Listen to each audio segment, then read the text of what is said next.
The Deminer was at work when suddenly he froze, sensing something. Sure enough, a thin tripwire appeared before him. He immediately raised his hand to signal the others to stop.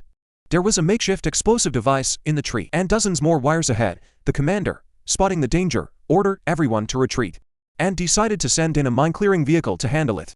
But Dima wanted to take a closer look to disarm the device himself and study. Killen scolded him immediately, and Dima reluctantly backed off. Turning to Killen, Dima asked, "Don't you realize these traps are a problem? The wires are at head height, and we're always looking down at our feet while clearing mines." Killen was momentarily speechless. After clearing the orchard, the squad reached a gas station, known to be rigged with explosives. Dima tested the detonator. It had been placed only 10 to 15 minutes ago. The enemy couldn't be far. Killen insisted they should immediately disarm everything.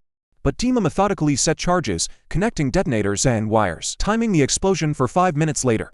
As he prepared to leave, Dima felt something was off. Looking closer, he spotted another wire hidden in a crack. Following it, he discovered enemy combatants through a hole in the wall. With a pistol in hand, Dima silently approached. When the enemy tried to detonate the bomb, Dima shot one in the head and another in the thigh. As a third reached for the detonator, Dima wrestled it from his hands. With only 11 seconds left, he removed the detonators and wires, tossing them into a nearby water tank. Dima signaled safety to his teammates, but then noticed the enemy wore a suicide vest.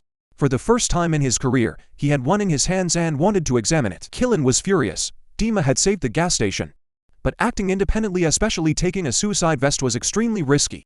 To him, any explosive could be disarmed and neutralized by cutting the signal wires, but some things, like this vest with 2 capacitors, were complicated. Killen backed off, donning his helmet and retreating to a safe distance. Dima calmly cut the wires, disarming the vest. Killen shouted instructions on proper safety. Keep 50 meters away from anyone wearing a vest. Snipers target the head, and only if the body is safe do you handle the explosives in full protective gear. At that moment, an enemy suicide car barreled toward the gas station. The team sought cover and fired, but the vehicle's momentum didn't slow.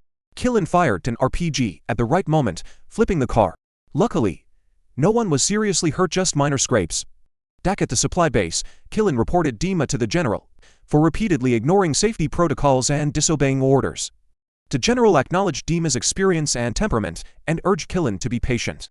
However, the next day, during a field operation, insurgents attacked. Dima immediately moved to assist, but the local Syrian forces refused to follow his lead. Leaving the situation unchecked, Dima's anger flared.